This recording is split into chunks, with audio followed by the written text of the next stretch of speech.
Conversamos con el profesor Melanio Paredes, miembro del Comité Central del PLD. Hablábamos de Marcha Verde, del panorama político y específicamente teníamos deseo de que usted viniera por aquí para presentar el resultado de la encuesta de Mark Penn SIN sobre el posicionamiento de Margarita Cedeño de Fernández con un 70% de popularidad por encima del presidente Danilo y del presidente del PLD, Leonel Fernández. Esto obviamente ya usted sabe que motivó las declaraciones de Felucho, que fue que no lo entendieron, que él jamás quiso ofender a la mujer ni a la vicepresidenta, pero quisiéramos conocer, dada este pugilato que hay de fuerzas entre leonelistas y danelistas, si es posible una tercera corriente, una tercera fuerza, que aunque Margarita es la esposa de Leonel, todos sabemos que ella tiene sus propias iniciativas y sus propias aspiraciones. El PLD se ha salvado porque aquí no hay una oposición coherente que presente alternativa a lo que ha sido lo que nosotros presentamos a la sociedad dominicana. Sobre todo en los últimos tiempos, nuestra dirigencia ha hecho todo lo posible, todo lo contrario que debe hacer un político. Las expresiones públicas contradictorias, sin sentido, la falta de respeto, primero internamente y el respeto a la sociedad, y yo lamento lo que ha estado pasando en mi organización, lo que nunca se había dado. Naturalmente tenemos una oposición que lejos de plantear alternativas que superen, lo que quieren es copiar al PLD, quieren copiar el éxito electoral del PLD y no se plantean cambios de fondo en términos del ejercicio político y el ejercicio de gobierno. Yo en esta etapa me resisto a comentar las encuestas, porque insisto que un mecanismo como las encuestas, que perfectamente pueden ser un instrumento de trabajo para lo interno de las organizaciones, y que eventualmente en un proceso de campaña electoral pueden orientar al conjunto de la población, en estos momentos es una inmoralidad que estemos haciendo survey, encuestas de posicionamiento, cuando ni siquiera conocemos cuál va a ser el futuro de una reforma política sin la cual, insisto, no hay 2020. Estamos caminando a una tormenta perfecta si nosotros no hacemos lo posible porque hayan reglas claras que delimiten el funcionamiento de los actores políticos y que nos permitan relanzar el modelo político de 50 años, modelo electoral ya agotado. Por eso, para mí, las declaraciones, las contradicciones respecto a no hay todavía una posible potencial candidata. Sí, Margarita siempre ha despuntado como una dirigente con un amplio favor popular y tiene que ver con sus actuaciones. La persona que trabaja cosecha, definitivamente. Y tanto como primera dama como vicepresidenta, Margarita ha tenido programas muy efectivos, programas que tocan fibras populares, sociales, y eso se traduce en un reconocimiento público y es natural. Ahora, mi partido, lejos de estar poniéndose trapisonda uno con otros, lejos de caer en estas diatribas personales, tiene que enfocarse en fortalecer su institucionalidad.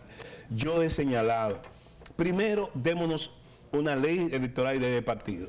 Tomemos el año 2018 para reorganizar el partido, saneemos el padrón electoral nuestro, pongamos las estructuras a funcionar, que los organismos del PLD puedan funcionar efectivamente y abramos una campaña para el año 2019 en que no haya limitaciones, que efectivamente podamos presentar a la población dominicana candidaturas que refresquen, que reencanten, que reorienten el accionar que hemos tenido en términos partidarios. Y el 25% a la juventud. Pero alejándonos del partido, el hecho de que un subalterno le haya dicho eso a un vicepresidente, sea el que sea, en este caso fue Margarita Cedeño de Fernández, ¿qué se puede entender de parte de una administración que permite que eso suceda, que no le llama la atención a ese subalterno? ¿No se pronuncia? No se pronuncia en ningún sentido ningún funcionario, ni tampoco el comité político, pensándolo de manera partidaria, ningún miembro del comité político, ni siquiera su secretario general, ni mucho menos el presidente, que habló, pero habló en términos ya por su pareja, digamos, sentimental. ¿Qué podemos dejar en términos de la valoración de la mujer, la valoración del vicepresidente de la República?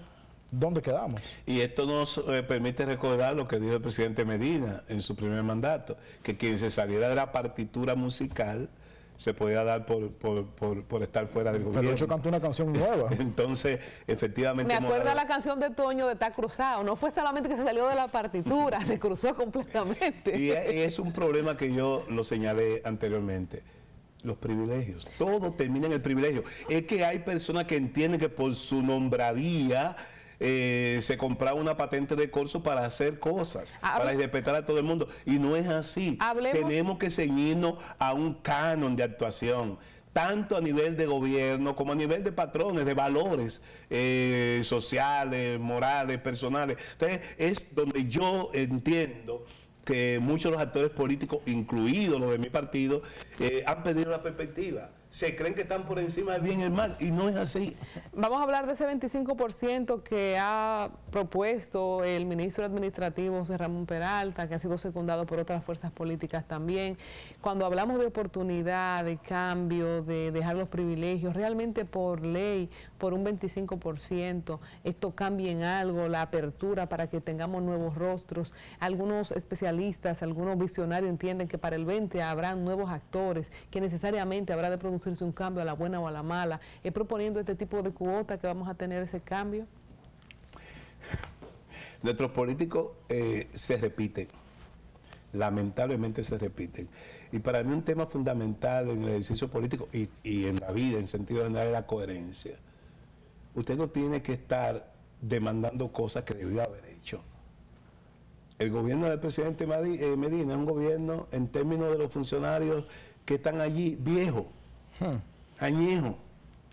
Entonces, si usted está planteando desde la esfera gubernamental un cambio hacia la juventud, refresque su gobierno.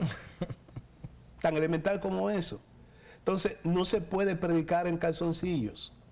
Usted tiene que ser coherente y que por sus palabras hablen los hechos. Profesor, desde el Ministerio de Educación se trató de hacer cierto tipo de limpieza. Algunas personas creen que era una persecución política en contra de quienes habían pasado por ahí. Se sacó que habían 8,000 y pico de profesores que no estaban laborando, que estaban cobrando. Esa cantidad se fue reduciendo, hasta que quedó, creo que en 800 y pico, 1,000 y pico. ¿Qué sucede, o qué, por su experiencia como exministro de Educación, qué sucede en el Ministerio de Educación para que esto se permita, si realmente estaba ocurriendo? Porque todavía al día de hoy, digamos que quedó una sombra sobre ese hecho. No se sabe si fue un acuerdo político para permitir que algunos compañeros se quedaran ahí, o si realmente esto es... Estamos a la espera del esclarecimiento de ese episodio.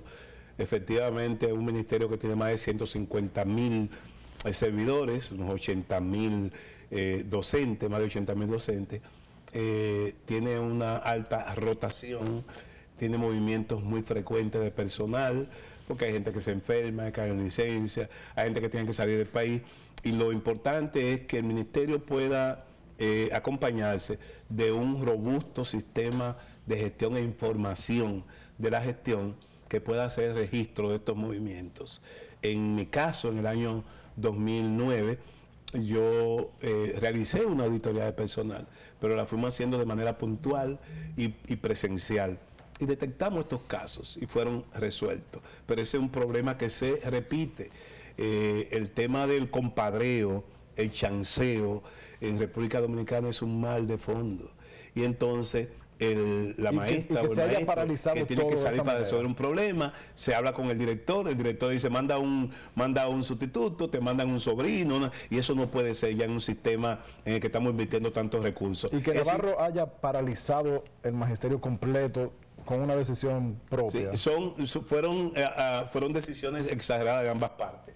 Primero, que se haya sacado de nómina cuando eso implica un procedimiento burocrático que para reintroducirlo se toma tiempo. Por eso hubo gente con 3 y 4 meses, aunque se detectó que trabajaban, para volver a cobrar. Entonces fue exagerada la decisión de bloquear esa cantidad de personas para reducirlo a un universo más pequeño, como también el hecho de que el sindicato en algunos casos se bloquearon 3 maestros en un municipio y paralizaban la labor en todo el municipio. Esas son actitudes que son inaceptables. En la plenaria del pacto educativo educativo. Se celebró el mes pasado, llamamos la atención sobre esa situación. Hay una plenaria ahora en el mes de noviembre y esperamos que allí se rindan los informes del lugar y que los actores, sindicatos y ministerios se sienten. No hay posibilidad de avanzar en materia educativa sin el consenso. Bajo la confrontación es imposible que podamos resolver temas tradicionales y lastre que arrastra el sistema educativo dominicano. Como siempre nos quedamos con muchos temas, el tema de salud, de feminicidios, pero vamos a invitarlo nueva vez, ya son casi las 8 de la mañana y tenemos que entregar aquí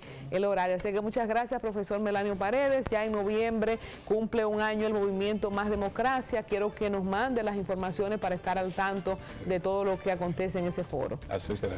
Nos despedimos hasta mañana.